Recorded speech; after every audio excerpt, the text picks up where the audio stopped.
Until the latest of our world conflicts, the United States had no armaments industry. American makers of plowshares could, with time and as required, make swords as well.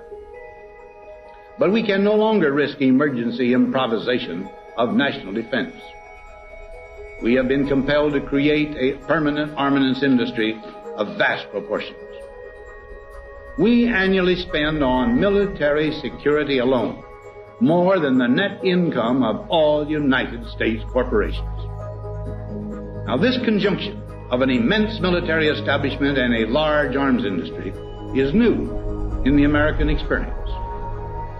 The total influence, economic, political, even spiritual, is felt in every city, every state house, every office of the federal government. We recognize the imperative need for this development, yet we must not fail to comprehend its grave implications. Our toil, resources, and livelihood are all involved. So is the very structure of our society. In the councils of government, we must guard against the acquisition of unwarranted influence, whether sought or unsought, by the military-industrial complex. The potential for the disastrous rise of misplaced power exists and will persist. We must never let the weight of this combination endanger our liberties or democratic processes. We should take nothing for granted. Only an alert and knowledgeable citizenry can compel the proper meshing of the huge industrial and military machinery of defense with our peaceful methods and goals, so that security and liberty may prosper together.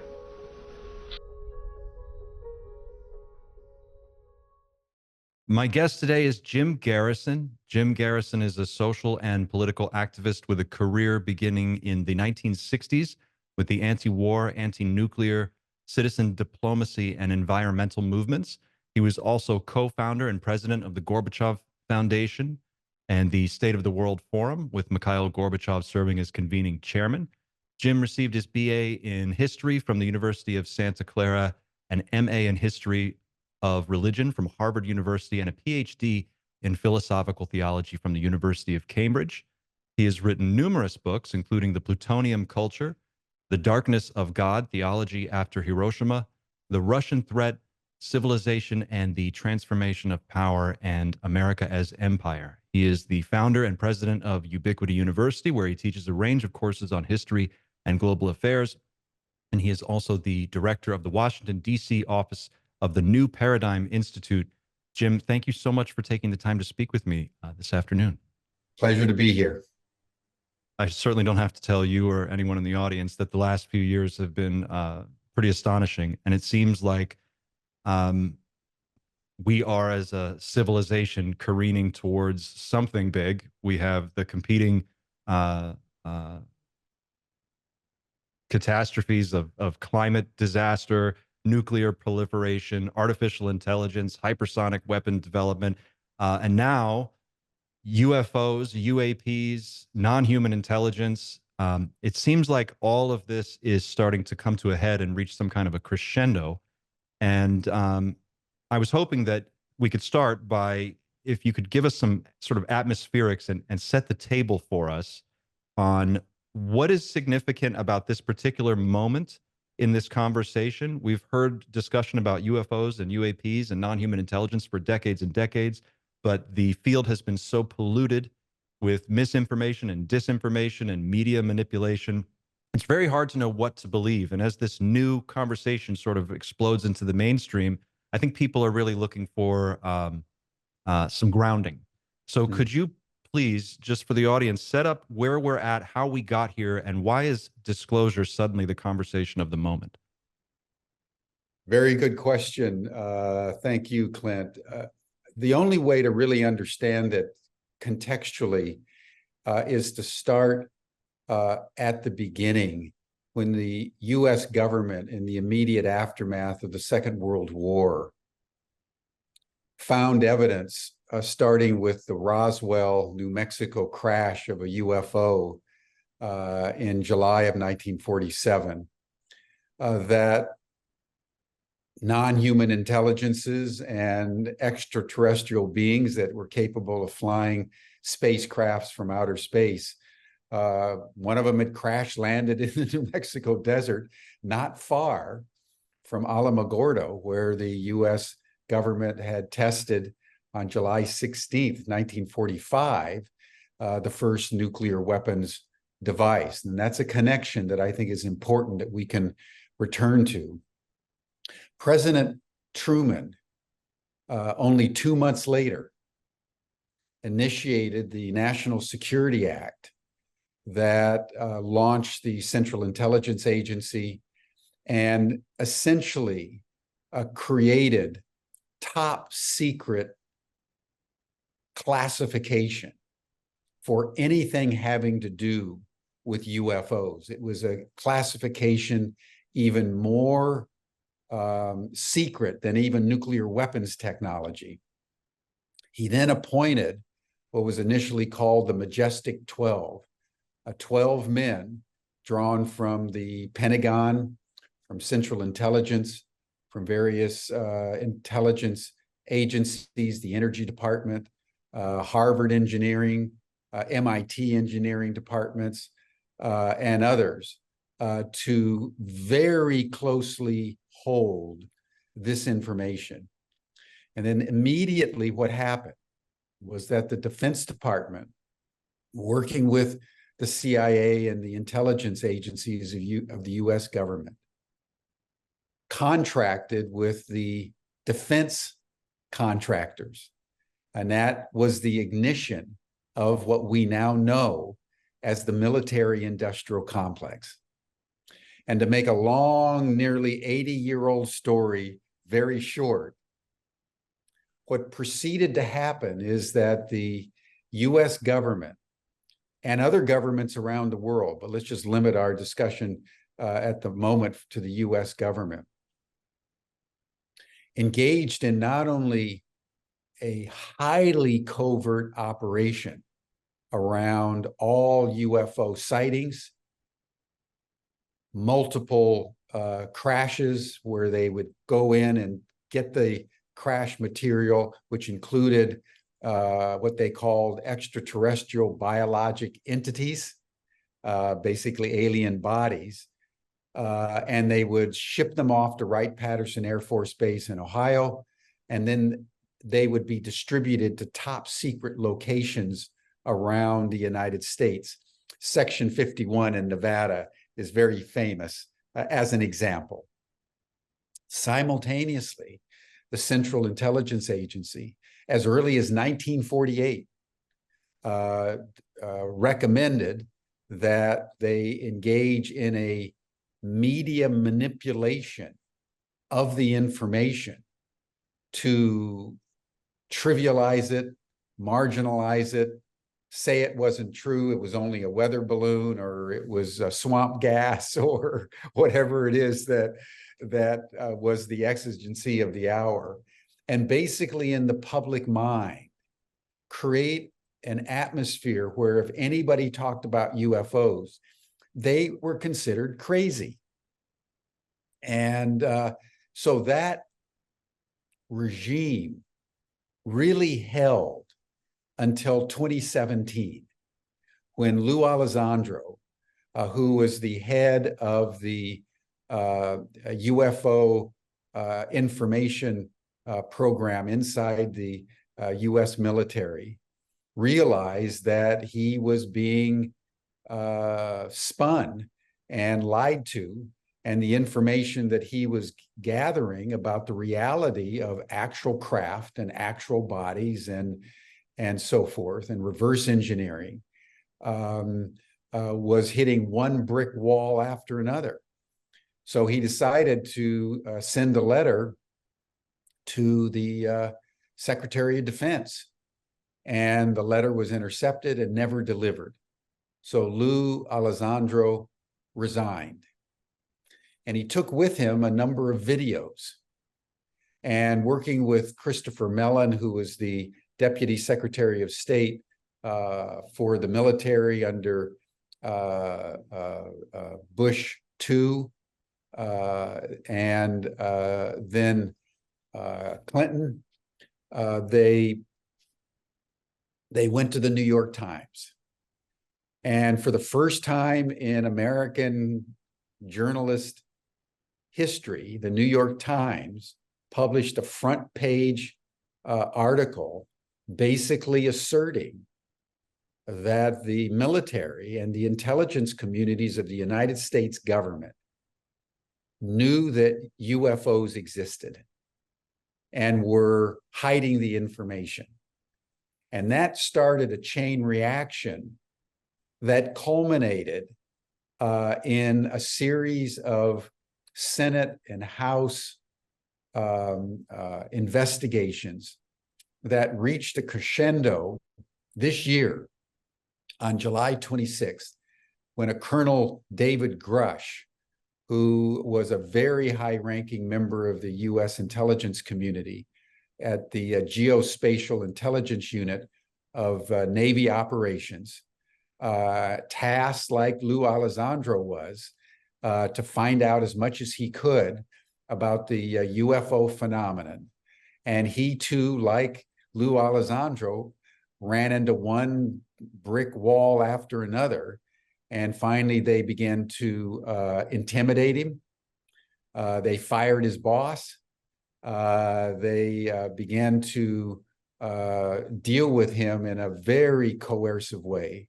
So he resigned and he went to the press. In this case, it was to Ross Coulthart of News Nation, and did a major interview, followed up by congressional testimony to the House Oversight Committee in their National Security Subcommittee on July 26th, only a few months ago, where he stated categorically that the US government has what they now call UAP, Unidentified Anomalous Phenomena. They have craft, upwards of a dozen craft that have been retrieved, and they have what David Grush called biologics. And those are bodies of the extraterrestrials. And that was like a bombshell, because it marked the first time in sworn testimony where a very high-ranking member of the U.S. intelligence community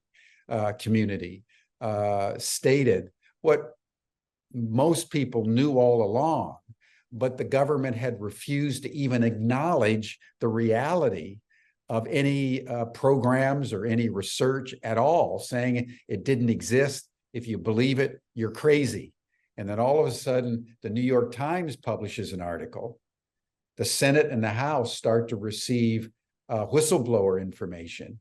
And then David Grush made his congressional testimony.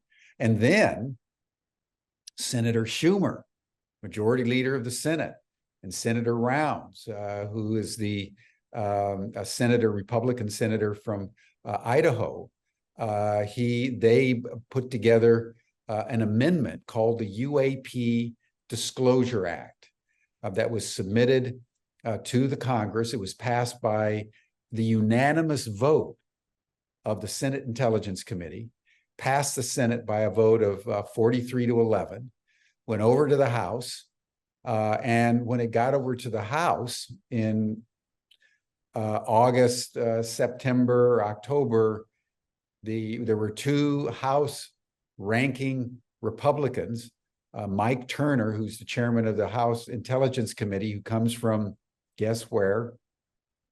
District number 10 of Ohio, where Wright-Patterson Air Force Base is located, which is the largest Air Force base in the world.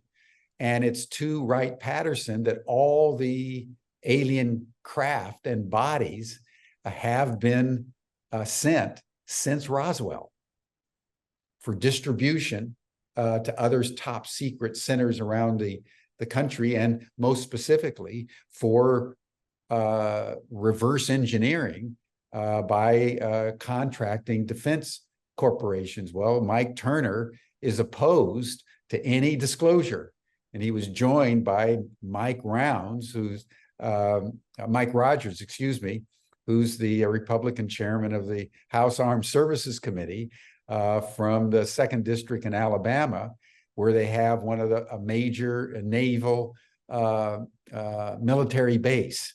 So there was sort of a standoff, but the extraordinary thing about the UAP phenomenon is that as the information has come out, people on both sides of the aisle in a highly bipartisan way have come together to support the bill, both on the Senate side and on the House side.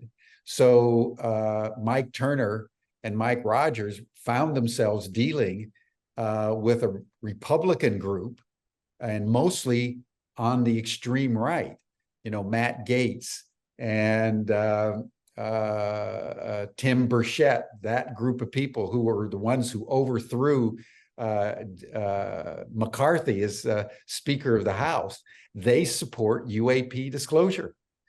And so it was during Thanksgiving that they went to Senate Minority Leader Mitch McConnell and said, we got to stop this thing. And then Mitch McConnell seconded the newly elected Speaker of the House, Mike Johnson, who had replaced McCarthy. And they started an orchestrated campaign that was announced in the media by libertariantimes.com. This obscure media outlet dropped a bombshell on Black Friday, the day after Thanksgiving, that this was the alliance that was going to try to completely take the UAP Disclosure Act, passed by the unanimous vote of the U.S. Senate Intelligence Committee and the Senate. They wanted to eliminate it entirely. So the battle was on. And so coming back from Thanksgiving until today, this morning, there's been a pitched battle in the Senate House Reconciliation Committee because this was formed as an amendment to the 2024 National Defense Authorization Act.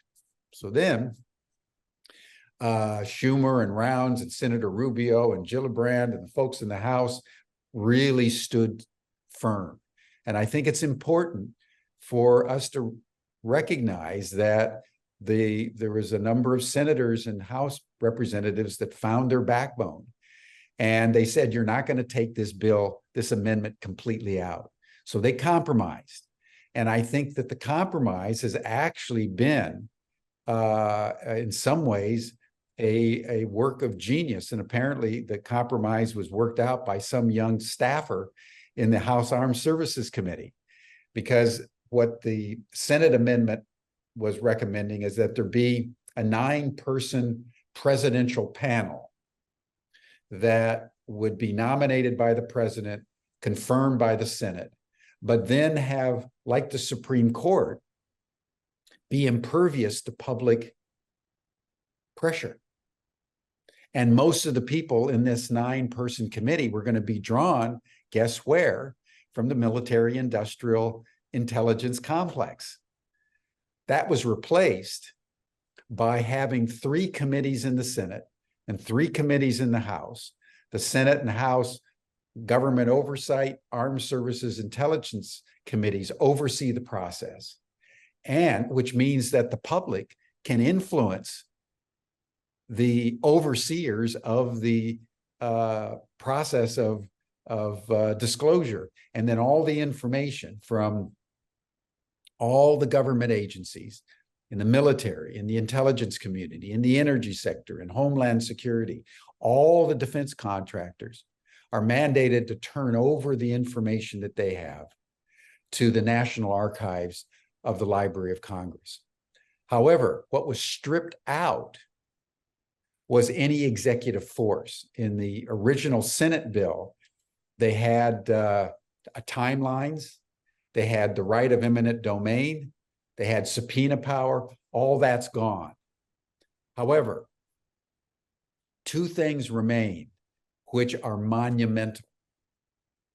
And it's important, I think, for all of us who are involved in this movement for disclosure to take in that this bill, as it ended up, even though it lost some of its tactical teeth, strategically, it states for the first time in history,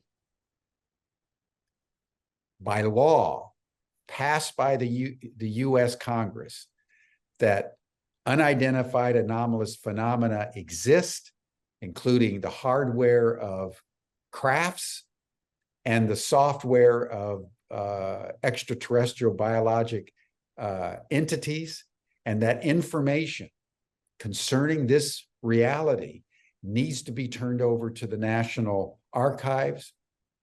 And the point of the exercise is to get the information to the public.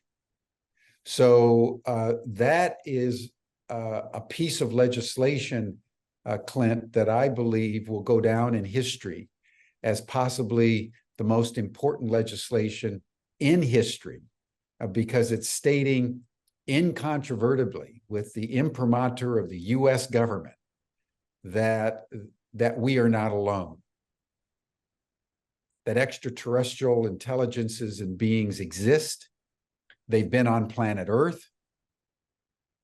They have been observed. They've been contacted. We have communicated with them, and they're here with intention and are not showing up here and there, but everywhere in a rising crescendo of contact and communication. So humanity, with the passage of this bill, and the House voted passage, the Senate voted yesterday, the House voted today, with the passage of this bill and the signature of President Biden imminently, we are going to usher in humanity's ET moment. So it's an extraordinary rite of passage and milestone in human history.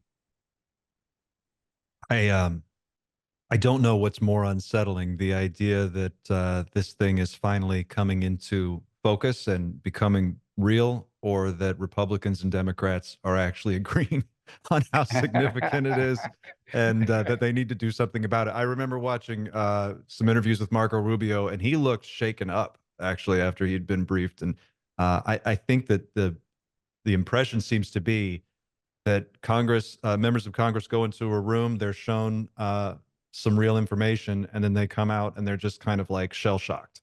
Yeah. So it's a pretty big moment, which brings me to my next question, the New Paradigm Institute. Can you explain, what is the New Paradigm Institute? Who is the team behind it? What is your goal, your focus going forward as we move into this new phase? Yes, the New Paradigm Institute is I guess, a wholly owned subsidiary of the Romero Institute, which has been operating for about 40 years in California. It's really one of the premier social justice and social action nonprofit agencies in the United States. The founder is Daniel Sheehan and his partner and wife, Sarah Nelson. Daniel Sheehan is one of the great constitutional litigators in modern American history, coming out of Harvard College and Harvard Law School.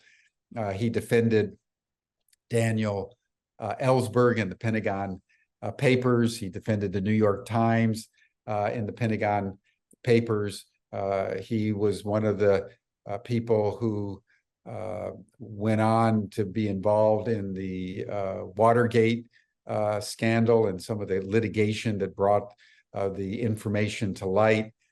He was the lead counsel for the Karen Silkwood case, the young woman who was a nuclear power worker in Oklahoma who was killed by the FBI, and the information about nuclear secrets were taken from her.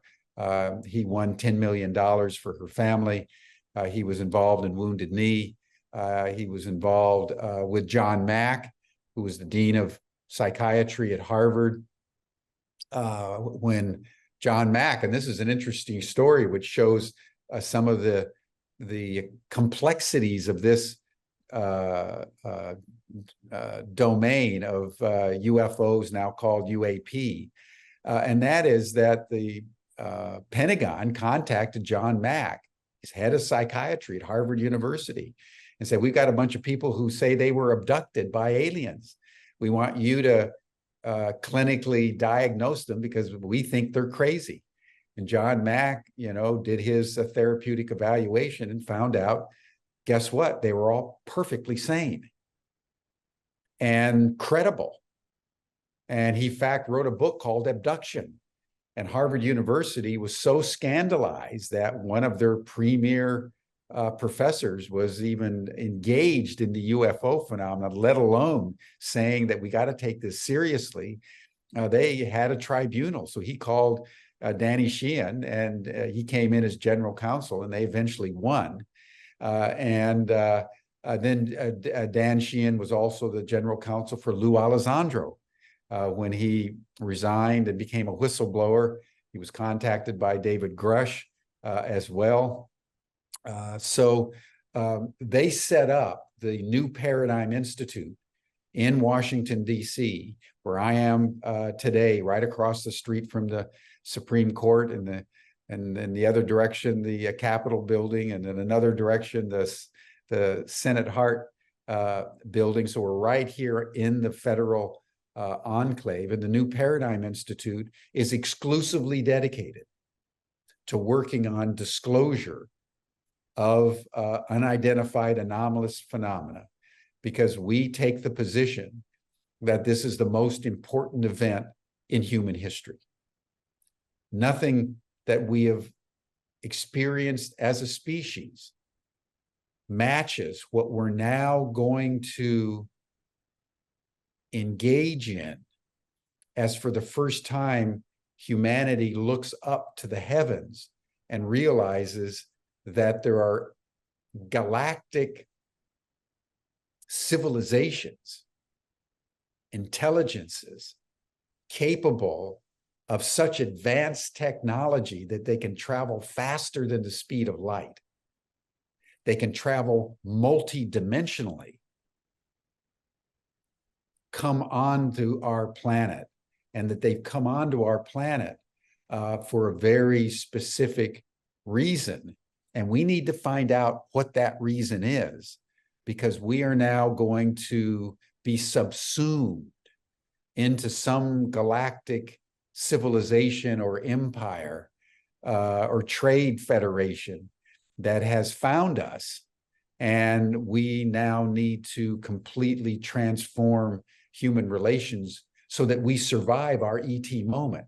So the New Paradigm Institute is spearheading this disclosure process. And I'm the director of the Washington office. As we start to digest this as a population, as a society, and try to figure out how it fits into our day-to-day lives, could you give me some thoughts on what does a post-disclosure world look like? What is disclosure? Can you describe that moment that you think might happen where we click over and it's just the new reality, it's our day-to-day reality, and then 10, 15, 20 years out from that, what would you like to see? Very good question, because I think this question is the $64,000 question, because it's no longer a situation where, if it's true, now we're in a situation where, since it's true, what then? Mm-hmm. And so this question that you're asking, Clint, is the question of the hour, and something that we are going to be taking out far and wide. And I would make some initial comments. The first is that as evidence comes out about the reality of the extraterrestrials on planet Earth, one of the first questions is, well, after 80 years of their presence, what have they been telling us? There have been thousands of people who've reported contact and communication with extraterrestrials. People have been abducted. People have had extraordinary communications of one kind or another. And the most consistent communication coming from the ETs is that humanity has become a virus to the planet, that we are insatiably killing each other, we're insatiably killing the environment, and most of concern to the extraterrestrials is our nuclear weapons programs and our nuclear power programs. That nuclear technology is extremely dangerous because it produces radiation into the environment that mutates life. One of the reasons why they're here is because our little planet, as opposed to Venus or Mars or Jupiter or Saturn or the moon, is capable of the kind of life that's allowed people like you and I to have a Zoom call, on a Thursday afternoon. And that is rare. By all accounts, the ETs are telling us life is rare in the universe. So when you find it, you have to do everything you can to preserve it, purify it, evolve it, and nurture it. And we humans are like a virus consuming itself and consuming its host at the same time. So there's been saying, listen, if you guys are going to survive your ET moment, you have to get it together. You have to start loving one another and cooperating with one another. Look what Israel is doing in Gaza. It's wholesale butchery, mass slaughter. Is that what we want humanity to represent as we go out into the cosmos? Look at the way we're despoiling our planet. Climate change spinning out of control. 150 species go extinct every day. And now the human race is one of them. So the extraterrestrials in almost every occasion are telling us that we have to radically transform human behavior. Point number one. Secondly, as the evidence comes out, there's multiple cases and concrete evidence of where they've gone to nuclear weapon silos or nuclear power plants or nuclear aircraft carriers, not only in the United States, but in Russia, in China, in India, Iran, Brazil, and are making it crystal clear that we have to pay attention to nuclear technology and stop this technology, because if we misuse it, we can damage biological life on this planet irredeemably. And so that is a really important aspect of the kind of communication. So part of what we're now starting as a campaign through the New Paradigm Institute is we're starting a training program in partnership with Ubiquity University. It'll be the first academic program leading to master's, PhDs, even BA degrees in extraterrestrial studies. And there will be two parts. One part is the history, law, politics of, the last 80 years. What are the facts? Where are the aircraft? Where are the bodies? What does it look like? What kind of energy are they using to get here from deep space? So it's I would say, the science of history. And then on the Ubiquity side, through the School of Science and Consciousness, we're developing the technology of consciousness with an ultimate goal of training people how to communicate with ETs. Because what we know about ETs is that they communicate through mental telepathy. And when they engage in mental telepathy, They're at a frequency that the human brain experiences as a meditative state. So we know from empirical data that if humans want to communicate with ETs, they have to be able to get into the delta, gamma, theta frequency ranges of the brain, and you can train yourself to do that. And so training people is going to be extremely important. Another aspect is we're working very, very dynamically, I would say, with the world religions. You know, we've had these religions that have been telling us God's truth for thousands of years, that the earth is the center of the universe and that human beings are the apex of creation. And guess what? Copernicus 500 years ago taught us that the sun is not the center of the universe, and the earth is just a minor planet around a minor star. And now we're experiencing the second Copernican revolution, that humanity isn't the apex of creation. There's millions of other life forms out there. So what does that do to theology? What does that do to belief in Jesus or belief in Buddha or belief in Muhammad, when you're now a sideshow of a sideshow? And this notion that I'm the incarnation of God, and, you know, et cetera, this book is God's word and all of that, that has to be radically reworked. So the whole, I would say, epistemology, the way humans know what they know, has to be radically reworked. And the phenomenology, the ontology, how do we understand what the universe is and how it is, also has to be pretty substantially reworked. So what we're beginning is a public education campaign, whether you're in a Lions Club or a Rotary Club or a local church group or a synagogue or in a school, take the information out. The US government has just declared that aliens exist. They've been on planet Earth. We need to understand them. What are the implications for our school, for our institution, for our governing structure? And it applies not only to the United States, but every country around the world, because virtually every country has had its own UFO sightings and craft landings and alien visitations and so forth and so on. So that this is a global phenomenon.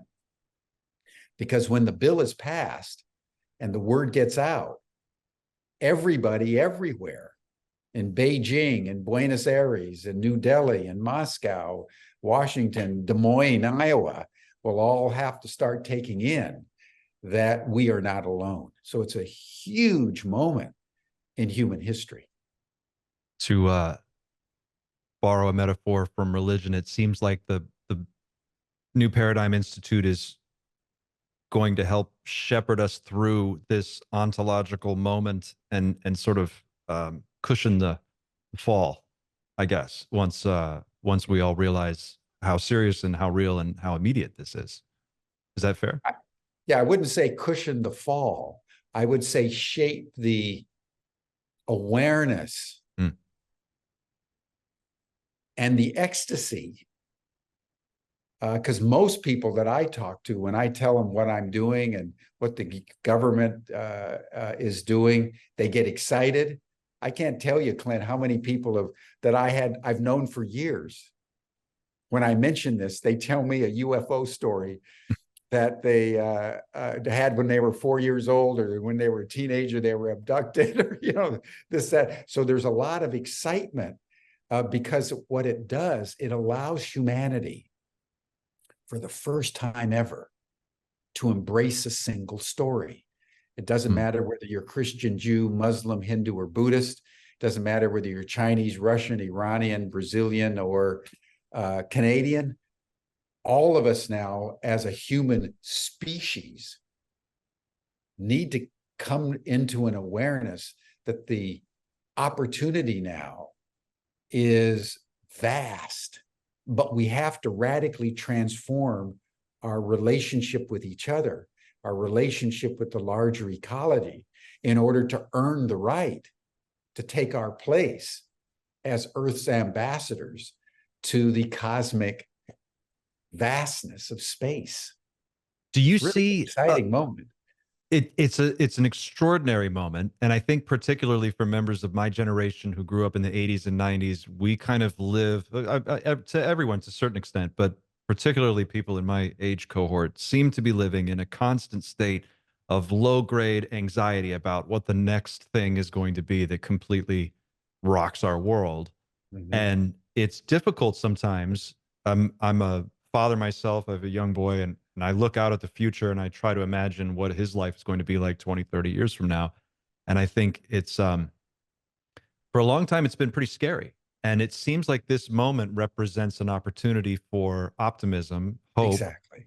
and to it's almost like disorientingly it's disorienting how real it is, because it seems like you're what we're saying here is that basically Star Trek is real, except we're not the center of it.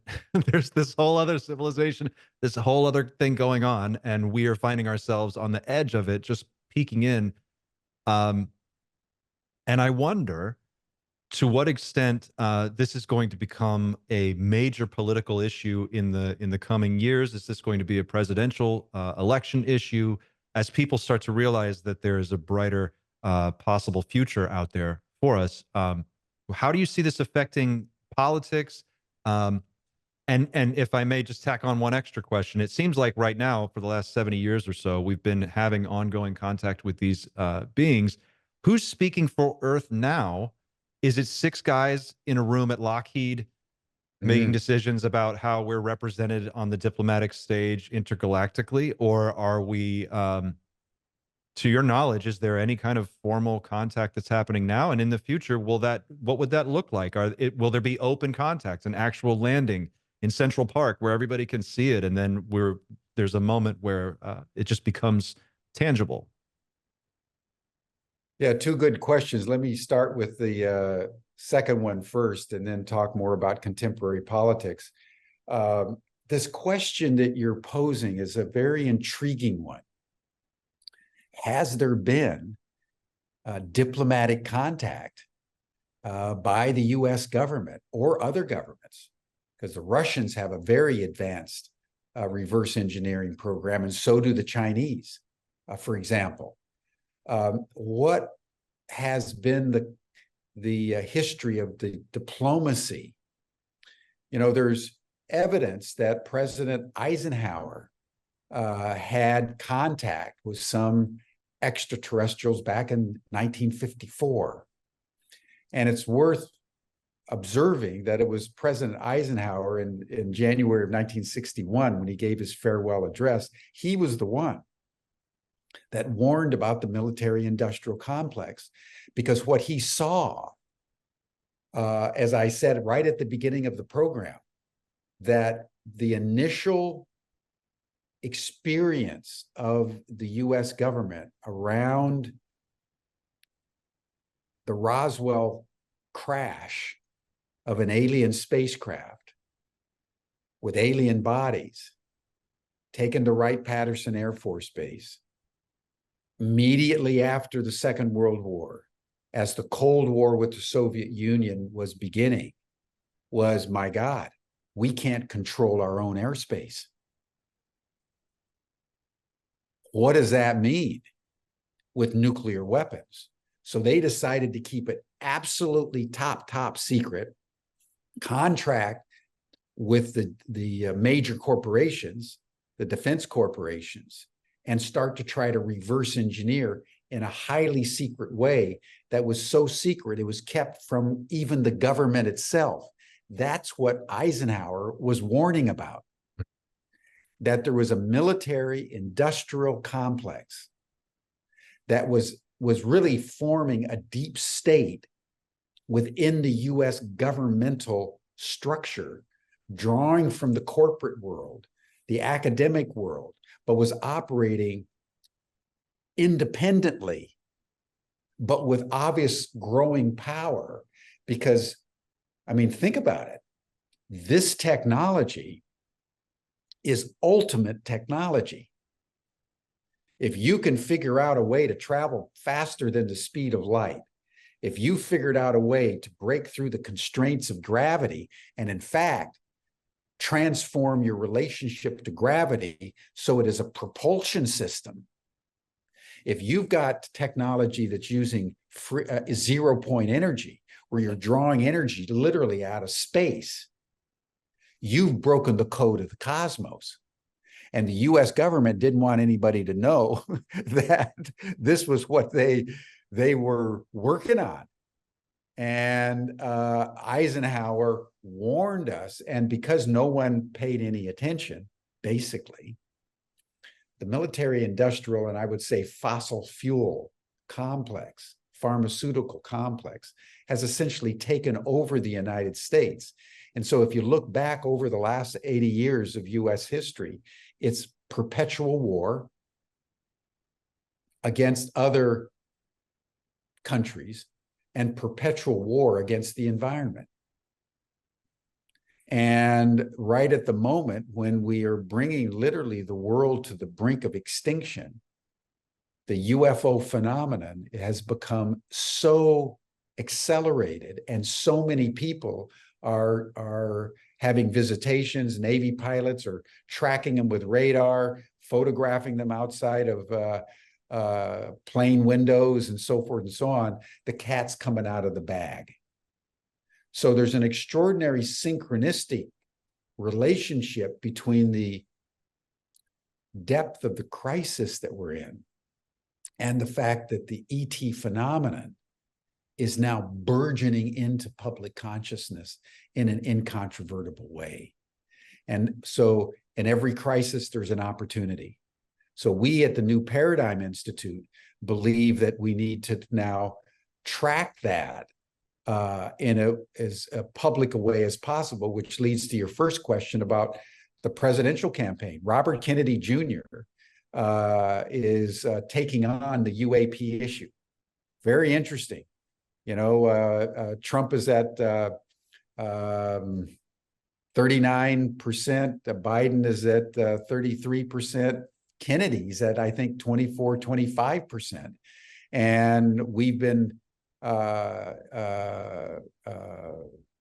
supportive of not only him, but President Biden and President Trump taking seriously the UAP disclosure issue, because we believe that now that the cat is out of the bag, it's an opportunity not only for the Senate and the House and the US Congress, but state governments, local governments, political people, everybody running for any elected office should be asked the question, what is your position on UAP disclosure? That's a great point. That's a great way to say it. Yeah. It's the ultimate presidential opportunity to be the only president ever in history to come forward and be able to say. And it actually brings me back to a question I had earlier about the Schumer amendment. Now that it's been somewhat trimmed back in terms of enforcement, is it possible for the president as commander in chief to simply order that this be done?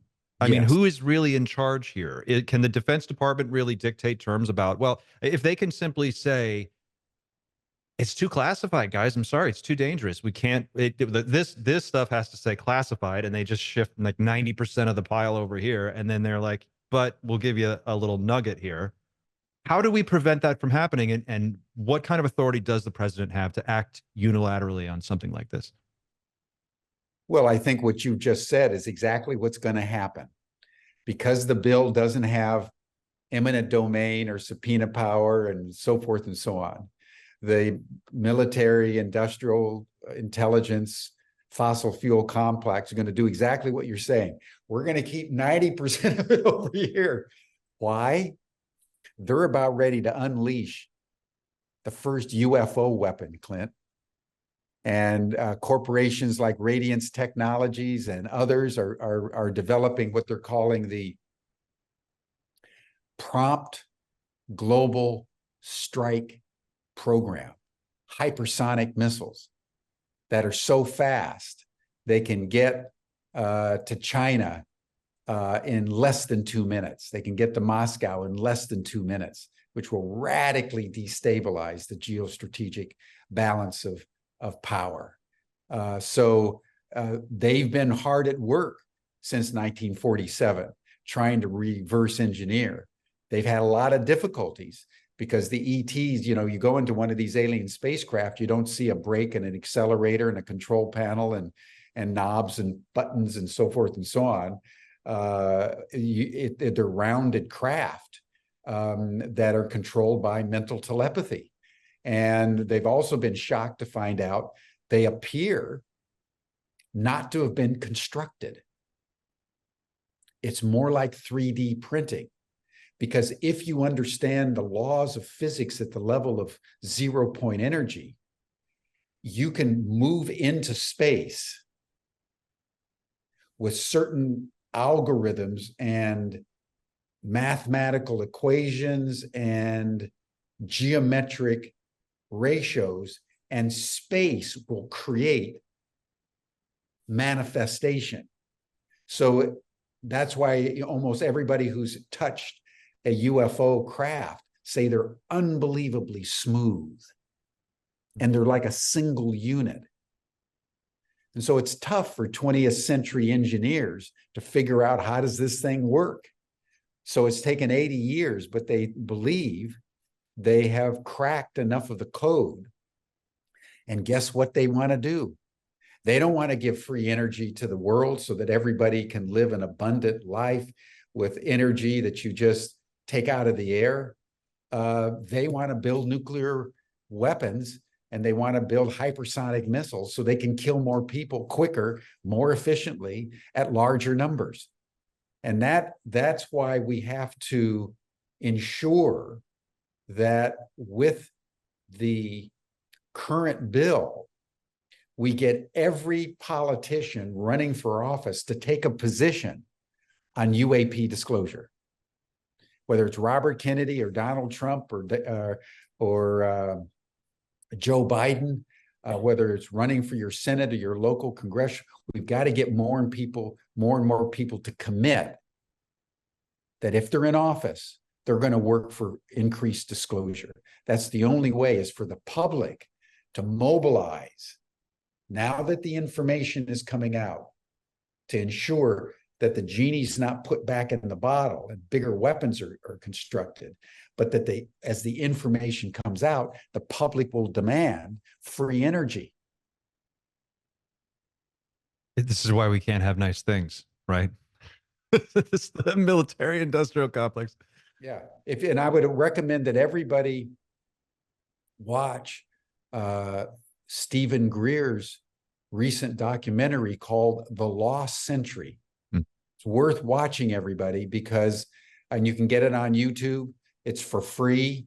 And it'll show you what the ET technologies are and how systematically, starting with Tesla in the early part of the 20th century, who said you can get energy right out of the air that's unlimited. There's been systematic classification of all this energy, prosecution of anybody who wants, including murder, as they've kept this energy secret because they want to use it for military purposes. They don't want it to be used by the public because guess what? The fossil fuel industry makes so much money off of oil. They want to burn the last drop of oil, even if it means climate change is going to destroy the world in the meantime. And so the more the public knows and the more the public puts pressure on our politicians, that is the only recourse that we have realistically to prevent the military-industrial complex from keeping this secret for a very long time. I think the hypersonic weapon issue, it certainly presents a very unique threat that I don't think most people think about very often. But it seems like UFO technology is much more than a first strike weapon. Oh, yeah. It's a checkmate weapon. It's if a you checkmate can weapon. send a nuclear weapon anywhere in the world in 2 minutes, why not send a dozen or 2 dozen? And if you can do it, what's to stop China? What is the thing that's stopping China or Russia from assuming that they have to strike first because now we have this weapon? And it seems like the between that and then the best information that we have saying that the biosphere is going to collapse at some point in the next 50 years if we don't really get our act together and change course drastically, it definitely seems like we're on we're careening towards the edge of a cliff, and time is very short to make some big changes.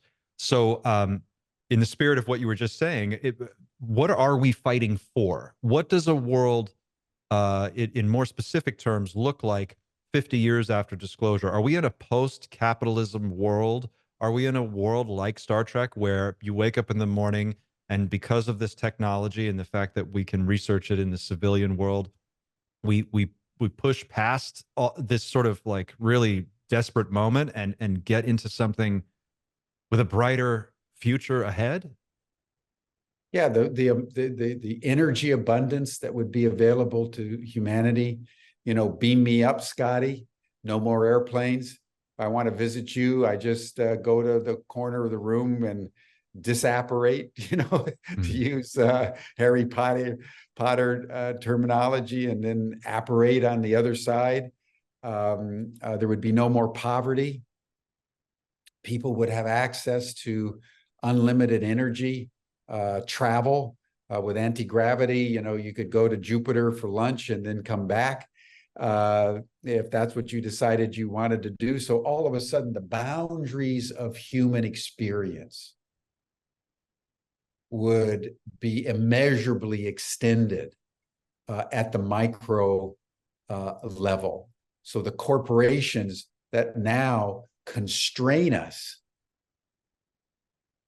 coerce us, would be eviscerated by the explosive power that the energy systems themselves provide to every human being. Just think, you can drive a car on water. You can get water anywhere. You don't need to go to a gas station anymore. Well, the gas companies are going to fight that tooth and nail, but it's worth considering free energy and running cars on water, which is already possible. But every time someone makes a breakthrough, the fossil fuel companies, in league with the military and the intelligence communities, come in and seize the technology, and then it disappears. And oftentimes the inventors are either bought off, beaten up, or killed. And it's been happening for 100 years. That's why the Stephen Greer documentary is called The Lost Century. So we got to regain it. And now that the information is coming out, this is an extraordinary opportunity for humanity to seize the moment and begin to create the kind of world that you want for your son, that I want for my children, unto the seventh generation. That's what's at stake. And that's why we at the New Paradigm Institute urge everyone to familiarize yourself with this bill and with what the implications are of the fact that we are not alone. And would encourage everybody to go to our website, newparadigminstitute.org. And there's all kinds of information and a call to action and so forth and so on. But we're in a new world now. This bill ushers in humanity's ET moment. Jim, this has been an outstanding conversation. Thank you so much for taking the time. It's been incredibly informative and enlightening, and I think this is exactly the kind of conversations that people need to be having more of. So I just want to thank you again for being here. It's been a pleasure. Thank you, Clint. Happy holiday. You too. Hey guys, Clint here, and it's time for some real talk. It's a heavy lift for me to put this channel together. It takes a lot of time, a lot of energy, and a lot of focus to do this research, set up these interviews, and put this information out there. So please, if you like what I'm doing here, consider subscribing to the channel, liking this video, sharing it wherever you can. If you're like me and you grew up on Star Trek, you grew up dreaming about a bright future full of possibility and potential, that future is real. It's real, and it's within striking distance. We can see it from here. You, me, all of us together, we can get politically active right now. We have a window of opportunity to make disclosure happen, but we have got to seize it. So please, join me, become a part of the channel, and be a part of this fight, because there's a future out there worth fighting for, and this is our time, right now. Thank you.